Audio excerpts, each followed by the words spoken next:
ಇದು ನಮ್ಮ ಗೋವಾಕ್ಕೆ ಹೋಗಿರುವಂತಹ ವಿಡಿಯೋ ಆಗಿರುತ್ತೆ. ಹಾಯ್ ಎಲ್ಲರಿಗೂ ನಮಸ್ಕಾರ, ವೆಲ್ಕಮ್ ಟು ಮೈ ಚಾನಲ್. ಇದು ನಾವು ಗೋವಾಕ್ಕೆ ಹೋಗಿರುವಂತಹ ವಿಡಿಯೋ. ಈ ವಿಡಿಯೋನ ನಾನು ಸ್ವಲ್ಪ ಲೇಟಾಗಿಯೇ ಅಪ್ಲೋಡ್ ಮಾಡ್ತಾ ಇದ್ದೀನಿ. ಹಾಗೆ ಅದಕ್ಕೆ ಕಾರಣ ಕೂಡ ಇದೆ, ಸ್ವಲ್ಪ ಹುಷಾರು ಕೂಡ ಇರಲಿಲ್ಲ. ಹಾಗಾಗಿ ಇವಾಗ ಈ ವಿಡಿಯೋನ ಅಪ್ಲೋಡ್ ಮಾಡ್ತಾ ಇದ್ದೀನಿ. ನಾವು ಜೂನ್ 6ಗೆ ಗೋವಾಕ್ಕೆ ಹೋಗಿದ್ವಿ. ಪಾಪುನೆಲ್ಲ ಕರ್ಕೊಂಡು ಹೋಗಿದ್ವಿ, ಹಾಗೆ ಫ್ರೆಂಡ್ಸ್ ಜೊತೆ ಹೋಗಿದ್ವಿ. ನಾವು ನಾದಿನಿ ಎಲ್ಲರೂ ಕೂಡ ಹೋಗಿದ್ವಿ. ನಾದಿನಿ ಒಂದು ದಿವಸ ಮೊದಲೇ ಹೋಗಿದ್ದರು, ಅವರಿಗೆ ಇವೆಂಟ್ ಇರೋದ್ರಿಂದ ಅವರು ಮೊದಲನೇ ದಿವಸನೇ ಹೋಗಿದ್ದರು. ನಾವು ನೆಕ್ಸ್ಟ್ ಡೇ ಹೋಗಿದ್ವಿ. ಜೂನ್ 6 ನನ್ನ ಬರ್ತ್ಡೇ ಇರೋದ್ರಿಂದ ಏನೋ ಒಂಥರ ಖುಷಿ ಕೂಡ ಆಗಿತ್ತು, ಅವತ್ತಿನ ದಿವಸ ನಾವು ಗೋವಾಕ್ಕೆ ಹೋಗ್ತಾ ಇದ್ದೀವಿ ಅಂತ. ಹಾಗೆ ಬೆಳಿಗ್ಗೆ ಸ್ವಲ್ಪ ಬೇಗನೆ ಹೊರಟ್ವಿ. ಗೋವಾಕ್ಕೆ ಹೋಗೋಷ್ಟರಲ್ಲಿ ಸುಮಾರು 3-3:30 ಎಲ್ಲ ಆಗಿಬಿಡ್ತು. ಗೋವಾಕ್ಕೆ ಹೋದ್ಮೇಲೆ ಕೇಳಬೇಕಾ ಮಕ್ಕಳು ಸುಸ್ತಾಗಿದೆ ಅಂತ ಅಂದರೂ ಕೇಳಲಿಲ್ಲ. ಬೀಚಿಗೆ ಕರ್ಕೊಂಡು ಹೋಗಿ ಅಂತ ಹಠ ಮಾಡ್ತಾಯಿದ್ರು. ಹಾಗಾಗಿ ಹೋಗಿದ್ದೆ ಅದಕ್ಕಲ್ವಾ, ಅದಕ್ಕೋಸ್ಕರನೇ ಮಕ್ಕಳನ್ನ ಮೊದಲು ಡ್ರೆಸ್ ಎಲ್ಲ ಚೇಂಜ್ ಮಾಡಿಸ್ಕೊಂಡು ಬೀಚಿನ ಕಡೆ ಕರ್ಕೊಂಡು ಹೋದ್ವಿ. ಬೀಚಿಗೆ ಹೋದ್ಮೇಲೆ ನೀರಲ್ಲಿ ಆಟ ಆಡಬೇಕು ಅನ್ನೋ ಥರ ಹಠ ಮಾಡ್ತಾರೆ. ಹಾಗಾಗಿ ಅವರನ್ನು ಸ್ವಲ್ಪ ನೀರಲ್ಲಿ ಆಟ ಆಡಿಸ್ಕೊತಾ ಇದ್ವಿ. ನನ್ನ ಮಗಳಿಗೆ ಸ್ವಲ್ಪ ಭಯ, ಸ್ವಲ್ಪ ಅಲ್ಲ ತುಂಬಾ ಭಯ ಅವರಿಗೆ ನೀರಿಗೆ ಇಳಿಯೋದಕ್ಕೆ. ಜಸ್ಟ್ ಕಾಲಿಗಷ್ಟೇ ಎಷ್ಟು ನೀರು ತಾಗತ್ತೋ ಅಷ್ಟಲ್ಲಿ ಮಾತ್ರನೇ ಇರ್ತಾಳೆ, ದೂರ ಹೋಗೋದೇ ಇಲ್ಲ. ಆದರೂ ಕೂಡ ಸ್ವಲ್ಪ ಹೊತ್ತು ನೀರಲ್ಲೇ ಆಟ ಆಡ್ಕೊಂಡಿದ್ರು.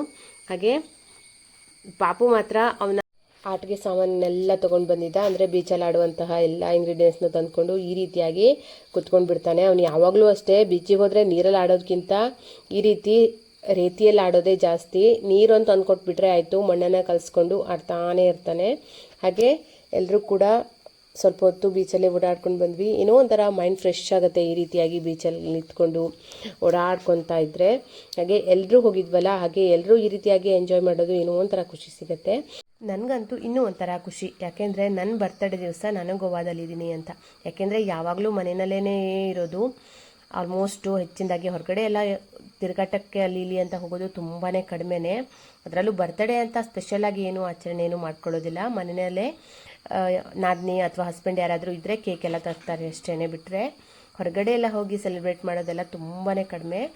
ಈ ಸರಿ ಸೆಲೆಬ್ರೇಟ್ ಅನ್ನೋದಕ್ಕಿಂತ ಹೊರಗಡೆ ಇದ್ದೀನಲ್ವ ಅನ್ನೋದೇ ಏನೋ ಒಂಥರ ಖುಷಿ ಸಿಗ್ತಾಯಿತ್ತು ನನ್ನ ಬರ್ತಡೇ ದಿವಸ. ಆದರೆ ಈ ರೀತಿ ಮಕ್ಕಳು ಫ್ರೆಂಡ್ಸ್ ಜೊತೆ ಎಲ್ಲ ಹೋಗೋದು ಇನ್ನೂ ಒಂಥರ ಸ್ಪೆಷಲ್ ಖುಷಿ ಅಂತಲೇ ಹೇಳ್ಬೋದು.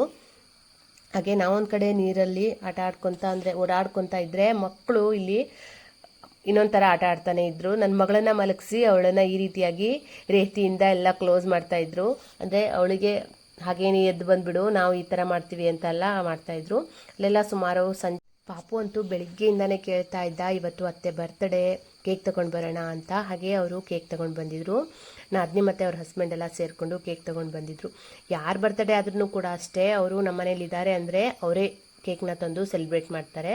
ಆದರೆ ಈಗ ಹೊರಗಡೆ ಹೋದ್ರೂ ಕೂಡ ಅಷ್ಟೇ, ಅವರೇನೆ ಕೇಕ್ನ ತಂದಿದ್ರು. ನಮ್ಮನೆಯಲ್ಲಿ ಪಾಪು ಇದ್ದರೆ ಯಾರು ಬರ್ತಡೇ ಆದರೂ ಕೇಕ್ ಕಟ್ ಮಾಡೋದು ಅವನೇನೆ. ಯಾರು ಬರ್ತಡೇ ಆದರೂ ಅವ್ನ ಬರ್ತಡೇನೆ. ಯಾರಿಗಾದರೂ ಹ್ಯಾಪಿ ಬರ್ತಡೇ ಅಂತ ವಿಶ್ ಮಾಡಿದ್ರೆ ಅವನಿಗೂ ಕೂಡ ವಿಶ್ ಮಾಡಲೇಬೇಕು, ಇಲ್ಲಾಂದರೆ ಸಿಟ್ಟು ಮಾಡ್ಕೊತಾನೆ. ಹಾಗೆ ಕೇಕ್ನ ಕಟ್ ಮಾಡಿ ಮೊದಲು ಅವನಿಗೆ ತಿನ್ನಿಸಿದ್ವಿ, ಯಾಕೆಂದರೆ ಅವನಿಗೆ ಕೇಕ್ ಅಂದರೆ ಅಷ್ಟೊಂದು ಇಷ್ಟ. ಹಾಗೆ ಅವನು ಕೇಕ್ ಕಟ್ ಮಾಡಿಕೊಂಡು ನನಗೆ ತಿನ್ಸೋಕ್ಕೆ ಬಂದು ಆಮೇಲೆ ತಾನೇ ತಿನ್ಕೊಂಡ. ಹೀಗೆ ಅವನು ಖುಷಿಯಾಗಿದ್ದರೆ ನಮ್ಮ ಮನೆಯಲ್ಲಿ ಎಲ್ಲರೂ ಕೂಡ ಖುಷಿಯಾಗಿರ್ತಾರೆ. ಎಲ್ರಿಗೂ ಅಷ್ಟೇ ತಾನೇ, ಮಕ್ಕಳು ಖುಷಿಯಾಗಿದ್ದರೆ ನಾವು ಖುಷಿಯಾಗಿರೋ ಥರನೇ. ಹಾಗೆ ಸೆಲೆಬ್ರೇಟ್ ಎಲ್ಲ ಮುಗಿಸ್ಕೊಂಡು ಊಟ ಎಲ್ಲ ಮುಗಿಸ್ಕೊಂಡು ಈ ರೀತಿ ಸ್ವಿಮ್ಮಿಂಗ್ ಇತ್ತು ರೂಮಲ್ಲಿ. ಅಲ್ಲಿ ಮಕ್ಕಳು ಸ್ವಿಮ್ಮಿಂಗ್ ಮಾಡ್ತಾಯಿದ್ರು. ನಾವು ಹಾಗೆ ಸುಮ್ಮನೆ ಸ್ವಲ್ಪ ಹೊತ್ತು ಕೂತ್ಕೊಂಡಿದ್ವಿ. ನನಗೇನೋ ಒಂಥರ ಸ್ವಲ್ಪ ಸುಸ್ತಾಗಿರೋ ಥರ ಆಗ್ತಾಯಿತ್ತು. ಹಾಗಾಗಿ ನಾನು ಸ್ವಿಮ್ಮಿಂಗ್ ಪೂಲಿಗೇನು ಇಳಿಲಿಲ್ಲ. ಮಕ್ಕಳೆಲ್ಲ ಸ್ವಿಮ್ಮಿಂಗ್ ಪೂಲ್ ಹತ್ರ ಇಳ್ಕೊಂಡು ಫುಲ್ ಆಟ ಆಡ್ತಾಯಿದ್ರು. ಅವರಿಗೇನೋ ಒಂಥರ ಖುಷಿ ಈ ರೀತಿಯಾಗಿ ಆಟ ಆಡೋದು. ಹಾಗೆ ನಾವು ಸ್ವಲ್ಪ ಅಲ್ಲೇ ಮೇಲ್ಗಡೆ ಕೂತ್ಕೊಂಡಿದ್ವಿ. ಸಿಕ್ಕಾಪಟ್ಟೆ ಸೊಳ್ಳೆ ಇತ್ತು ಸಂಜೆ ಟೈಮು, ಅದರಲ್ಲೂ ಮಳೆ ಬೇರೆ ಇದ್ದಿರೋದ್ರಿಂದ ಸಿಕ್ಕಾಪಟ್ಟೆ ಸೊಳ್ಳೆ ಇತ್ತು. ನಮ್ಮನೆಯವರಂತೂ ಸೊಳ್ಳೆ ಹೊಡಿತಾ ಕೂತಿದ್ರು. ಹಾಗೆ ಪಾಪುನೂ ನೀರಿಗೆ ಹೋಗ್ತೀನಿ ಅಂತ ಹಠ ಮಾಡ್ತಾ ಇದ್ದ. ಜಸ್ಟ್ ಮಳೆಯೆಲ್ಲ ಬೀಳ್ತಾ ಇದೆ ಅಂತ ಅವನಿಗೆ ಕರ್ಕೊಂಡು ಹೋಗಿಲ್ಲ. ಹಾಗೆ ನೆಕ್ಸ್ಟ್ ಡೇ ಮಾರ್ನಿಂಗ್ ಬೆಳಿಗ್ಗೆನೇ ಬೇಗ ಎದ್ದು ಎಲ್ಲರೂ ಕೂಡ ಬೀಚ್ ಹತ್ರ ಹೋಗಿದ್ವಿ. ಬೀಚಲ್ಲಿ ಈ ರೀತಿಯಾಗಿ ನೀರಲ್ಲಿ ಆಟ ಆಡೋದು ಏನೋ ಒಂಥರ ಖುಷಿ ಕೊಡುತ್ತೆ ಅಲ್ವಾ. ಅದರಲ್ಲೂ ಬೆಳಿಗ್ಗೆ ಅಥವಾ ಸಂಜೆ ಟೈಮು ಈ ಥರ ಎಲ್ಲ ನೀರಲ್ಲಿ ಆಡೋದು ತುಂಬಾ ಖುಷಿ. ನೆಕ್ಸ್ಟ್ ಡೇ ಎಲ್ಲರೂ ಕೂಡ ಫ್ರೀ ಆಗಿದ್ವಿ ಅಂತ ಎಲ್ಲರೂ ಸೇರಿಕೊಂಡು ಹೋಗಿದ್ವಿ. ನಾದಿನಿ ಒಬ್ಬರು ಇರಲಿಲ್ಲ, ಅವರು ಪಾಪ ಇವೆಂಟಲ್ಲಿದ್ದರು. ನಾವೇ ಎಷ್ಟು ಜನ ಎಂಜಾಯ್ ಮಾಡಿದ್ವಿ. ಈ ರೀತಿ ಸುಮಾರು ಟೈಮು ನೀರೆಲ್ಲ ಆಟ ಆಡಿಕೊಂಡು ಆಮೇಲೆ ಮತ್ತೆ ಸ್ವಿಮ್ಮಿಂಗ್ ಪೂಲಿಗೆ ಬಂದು ಅಲ್ಲೇ ಒಂದು ಸ್ವಲ್ಪ ಆಟ ಆಡಿಕೊಂಡು ಆಮೇಲೆ ತಿಂಡಿ ಎಲ್ಲ ತಿಂದ್ಕೊಂಡ್ವಿ. ಪಾಪು ಅಂತೂ ತಿಂಡಿ ತಿನ್ನೋದಕ್ಕೆ ಹಠನೇ ಮಾಡ್ತಿದ್ದ. ಹಾಗಾಗಿ ಅವನಿಗೆ ಈ ರೀತಿ ಸ್ವಿಮ್ಮಿಂಗ್ ಪೂಲ್ ಹತ್ರ ಕರ್ಕೊಂಡು ಬಂದು ತಿಂಡಿನ ತಿನ್ನಿಸ್ಕೊಳ್ತಾ ಇದ್ವಿ. ನನಗಂತೂ ಸ್ವಿಮ್ಮಿಂಗ್ ಮಾಡೋದಕ್ಕೆ ಬರಲ್ಲ, ಆದರೂ ಸ್ವಲ್ಪ ಟ್ರೈ ಮಾಡ್ತಾಯಿದ್ದೆ. ಮೊದಲೆಲ್ಲ ಬರ್ತಿತ್ತು, ಇವಾಗ ಯಾಕೋ ಗೊತ್ತಿಲ್ಲ ಮರ್ತು ಹೋಗಿದೆ. ಆದರೂ ಈ ರೀತಿ ಎಲ್ಲರೂ ಬಂದಾಗ ನಮಗೆ ಬರಲ್ಲ ಅಂತ ತೋರಿಸ್ಕೊಳ್ಳೋದಕ್ಕಿಂತ ಅವ್ರ ಜೊತೆ ಎಂಜಾಯ್ ಮಾಡೋದು ಏನೋ ಒಂಥರ ಖುಷಿ ಕೊಡುತ್ತೆ ಅಲ್ವಾ. ಹಾಗೆ ಪಾಪಗೂ ಕೂಡ ಈ ರೀತಿ ಸ್ವಿಮ್ಮಿಂಗ್ ಪೂಲ್ ಹತ್ರನೇ ಕುಣಿಸ್ಕೊಂಡು ತಿಂಡಿ ಎಲ್ಲ ತಿನ್ನಿಸಿದ್ವಿ. ಹಾಗೆ ತಿಂಡಿ ಎಲ್ಲ ತಿನ್ನಿಸಾದ್ಮೇಲೆ ನನ್ನ ಮಗ ಇವಾಗಷ್ಟೇ ಸ್ವಿಮ್ಮಿಂಗೆಲ್ಲ ಕಲ್ತಿದ್ದಾನೆ. ಹಾಗೆ ಅವನು ಚೆನ್ನಾಗಿ ನಮ್ಗೆ ಹೇಳ್ಕೊಡ್ತಾ ಇದ್ದ, ಹೀಗೆ ಮಾಡಿ ಅಂತ. ಹಾಗೆ ಒಂದು ಸ್ವಲ್ಪ ಟೈಮು ಅಲ್ಲೇ ಆಟ ಆಡಿಕೊಂಡು ತಿಂಡಿ ಎಲ್ಲ ತಿಂದ್ಕೊಂಡು ಸಂಜೆ ಟೈಮು ಈ ರೀತಿ ಪೋರ್ಟಿಗೆ ಬಂದ್ವಿ. ಅಂದರೆ ನೆಕ್ಸ್ಟ್ ಡೇ ಸಂಜೆ ಪೋರ್ಟಿಗೆ ಬಂದಮೇಲೆ ಅಲ್ಲೆಲ್ಲ ಓಡಾಡಿಕೊಂಡು ಫೋಟೋಶೂಟ್ ಎಲ್ಲ ಮುಗಿಸ್ಕೊಂಡ್ವಿ. ಪಾಪು ಅಂತೂ ಸಖತ್ ಎಂಜಾಯ್ ಮಾಡ್ತಾ ಇದ್ದ.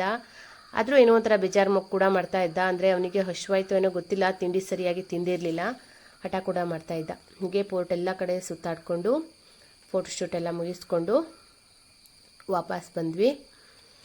ಅಲ್ಲಿ ನೋಡೋದಕ್ಕೆ ಏನೂ ಇಲ್ಲ ಅಂತ ಅನಿಸಿದ್ರು ಕೂಡ ಈ ರೀತಿ ಓಡಾಡೋದೇ ಏನೋ ಒಂಥರ ಖುಷಿ ಕೊಡುತ್ತೆ ಅಲ್ವಾ. ಹಾಗೆ ಅಲ್ಲೆಲ್ಲ ಓಡಾಡಿಕೊಂಡು ಬಂದ್ವಿ. ಆಮೇಲೆ ಕಲರ್ ಹೌಸಿಗೆ ಬಂದ್ವಿ. ಅಲ್ಲಿಂದ ಕಲರ್ ಹೌಸಲ್ಲೂ ಕೂಡ ನೋಡುವಂಥದ್ದು ಏನೂ ಸ್ಪೆಷಲ್ ಅಂತ ಏನೂ ಇಲ್ಲ ಅಂತಂದರೂ ಕೂಡ ಓಕೆ ಪರವಾಗಿಲ್ಲ, ಅಂದರೆ ಹೋಗಬಹುದು ಅನ್ನೋ ಥರ ಇತ್ತು. ಈ ರೀತಿಯಾಗಿ ಕಲರ್ ಹೌಸ್ ಎಲ್ಲ ಕಡೆನೂ ಸುತ್ತಾಡಿದ್ವಿ. ಪಾಪು ಅಂತೂ ನಿದ್ದೆ ಬಂದುಬಿಡ್ತು. ಅಲ್ಲಿ ಫ್ಲವರ್ಸ್ ಎಲ್ಲ ತುಂಬ ಚೆನ್ನಾಗಿ ಕಾಣಿಸ್ತಾ ಇದೆ, ಮನೆಗಳು ಕೂಡ ಅಷ್ಟೇ. ಹಾಗೆ ಕಲರ್ ಹೌಸ್ ಎಲ್ಲ ನೋಡಿಕೊಂಡು ಸಂಜೆ ವಾಪಸ್ ಬಂದ್ವಿ. ಹಾಗೆ ನೆಕ್ಸ್ಟ್ ಡೇ ಮಂಡೇ ಆಗಿರೋದ್ರಿಂದ ಬೆಳಿಗ್ಗೆ ದೇವಸ್ಥಾನಕ್ಕೆ ಹೋಗಿ ಬರೋಣ, ಗೋವಾದಲ್ಲಿ ಚೆನ್ನಾಗಿರುವಂತಹ ದೇವಸ್ಥಾನಗಳೆಲ್ಲ ಇದೆ ಅಂತ ಅಂದರು. ಹಾಗಾಗಿ ಎಲ್ಲರೂ ಸೇರಿಕೊಂಡು ದೇವಸ್ಥಾನಕ್ಕೆ ಹೋಗಿದ್ವಿ. ಹಾಗೆ ನಾದಿನಿನೂ ಕೂಡ ಇವತ್ತು ಇವೆಂಟ್ ಇರಲಿಲ್ಲ ಅಂತ ಅವರು ನಮ್ಮ ಜೊತೆನೇ ಇದ್ದರು. ಹಾಗೆ ಪಾಪು ಜೊತೆ ಎಲ್ಲ ದೇವಸ್ಥಾನದಲ್ಲಿ ಒಂದು ಸ್ವಲ್ಪ ಹೊತ್ತು ಆಟ ಆಡಿದ್ವಿ. ಅಲ್ಲಿ ಸ್ವಲ್ಪ ಆಟ ಆಡಿಕೊಂಡು ಆಮೇಲೆ ಮತ್ತೆ ಬೀಚಿಗೆ ಬಂದ್ವಿ. ಅಂದರೆ ನಾದಿನಿ ನಮ್ಮ ಜೊತೆ ಇರಲಿಲ್ಲ ಬೀಚಿಗೆ ಹೋಗೋ ದಿವಸ ಅಂತ, ಅವ್ರನ್ನ ಒಂದು ರೌಂಡು ಬೀಚ್ ಹತ್ರ ಸುತ್ತಾಡಿಸ್ಕೊಂಡು ಬರೋಣ ಅಂತ ಎಲ್ಲರೂ ಸೇರಿ ಹೋಗಿದ್ವಿ. ಹಾಗೆ ಅಂದರೆ ಅವತ್ತು ವಾಪಸ್ ಬರೋದಾಗಿತ್ತು, ಮತ್ತು ಟೈಮ್ ಕೂಡ ಆಗಿಬಿಟ್ಟಿತ್ತು, 10 o'clock ಏನೋ ಆಗಿಬಿಟ್ಟಿತ್ತು. ಅಷ್ಟೊತ್ತಿಗೆಲ್ಲ ಬಿಸಿಲು ಬಂದುಬಿಡುತ್ತಲ್ವ, ಸ್ವಲ್ಪ ಓಡಾಡಿಕೊಂಡು ಫೋಟೋಶೂಟ್ ಎಲ್ಲ ಮಾಡಿಸ್ಕೊಂಡು ಬರೋಣ ಅಂತ ಎಲ್ಲರೂ ಸೇರಿ ಹೋಗಿದ್ವಿ. ಹಾಗೆ ಈ ರೀತಿ ಎಲ್ಲರೂ ಒಟ್ಟಾಗಿ ಹೊರಗಡೆ ಹೋಗೋದು, ಈ ಥರ ಫ್ರೆಂಡ್ಸ್ ಜೊತೆ ಎಲ್ಲ ಎಂಜಾಯ್ ಮಾಡೋದು ಅಂದರೆ ಇನ್ನೊಂಥರ ಸಿಕ್ಕಾಪಟ್ಟೆ ಖುಷಿ ಕೊಡುತ್ತೆ. ಹಾಗೆ ಇನ್ನೊಂಥರ ಮನಸ್ಸಿಗೆ ನೆಮ್ಮದಿ ಕೂಡ ಸಿಗುತ್ತೆ ಫ್ಯಾಮಿಲಿ ಫ್ರೆಂಡ್ಸ್ ಜೊತೆ ಎಲ್ಲ ಈ ರೀತಿ ಸುತ್ತಾಡ್ಕೊಂಡಿದ್ರೆ. ಹಾಗೆ ನಾವೆಲ್ಲ ಜಸ್ಟ್ ಫೋಟೋಶೂಟ್ಗೆ ಅಂತಲೇ ಹೋಗಿದ್ದು. ಪಾಪು ಅಂತೂ ಹಠಾನೆ ಮಾಡ್ತಿದ್ದ, ಅಲ್ಲೇ ನೀರಲ್ಲೇ ಆಟ ಆಡ್ಕೊಂಡಿರ್ತೀನಿ ಅಂತ. ಮೊದಲೆಲ್ಲ ನಿನ್ನೆ ಎಲ್ಲ ಕರ್ಕೊಂಡು ಹೋಗಿದ್ದಾಗ ನೀರೊಳಗೆ ಜಾಸ್ತಿ ಇಳಿತಾನೆ ಇರಲಿಲ್ಲ, ಇವತ್ತಂತೂ ಓಡ್ತಾನೆ ಇದ್ದ ನೀರಿಗೆ ಹೋಗೋದಕ್ಕೆ. ಅವನು ಹಿಡಿಯೋದ್ರಲ್ಲೇ ಆಗೋಯಿತು ನಮಗೆ. ಯಾಕೆಂದರೆ ಸುಮ್ಮನೆ ಡ್ರೆಸ್ ಎಲ್ಲ ಹಾಳಾಗುತ್ತೆ, ಮತ್ತು ಮನೆಗೆ ಹೋಗೋದು ಅಂತ ಅಂದರೆ ಡ್ರೆಸ್ ಚೇಂಜ್ ಮಾಡೋದೆಲ್ಲ ಕಷ್ಟ ಅಂತ ನೀರೊಳಗೆಲ್ಲ ಆಡೋದು ಬೇಡ ಅಂತ ಮಕ್ಕಳಿಗೆ ಹೇಳ್ಕೊಂಡೇ ಕರ್ಕೊಂಡು ಹೋಗಿದ್ವಿ. ಆದರೆ ಮಕ್ಕಳು ಕೇಳಬೇಕಲ್ಲ, ಅವನಿಗೆ ಜಸ್ಟ್ ಫೋಟೋಶೂಟ್ ಅಂತ ಅಂದರೆ ಅವನು ಬೀಚ್ ಹತ್ರನೇ ಸಮುದ್ರದ ಹತ್ರನೇ ಹೋಗ್ತಾ ಇದ್ದ ಓಡಿ ಅವನು ಹಿಡಿಯೋದ್ರಲ್ಲೇ ಸಾಕಾಗೋಯ್ತು. ಹೀಗೆ ಏನೇನೋ ಹೇಳಿ ಅವನಿಗೆ ಸಮಾಧಾನ ಮಾಡಿ ಅಂತೂ ಇಂತೂ ಫೋಟೋಶೂಟ್ ಎಲ್ಲ ಮುಗಿಸ್ಕೊಂಡ್ವಿ. ಆದರೂ ಹಠನೇ ಮಾಡ್ತಿದ್ದ, ಫೋಟೋಶೂಟ್ಗೆ ಬಾ ಅಂತ ಅಂದರೆ ಅವನು ನೀರು ಕಡೆನೇ ಓಡ್ತಾ ಇದ್ದ. ಹಾಗೆ ಬಟ್ಟೆ ಎಲ್ಲ ಒದ್ದೆ ಮಾಡ್ಕೊಂಡಿದ್ದ. ಹಾಗೆ ಅವನ ಡ್ರೆಸ್ ಚೇಂಜ್ ಎಲ್ಲ ಮಾಡಿಕೊಂಡು ವಾಪಸ್ ಬಂದ್ವಿ.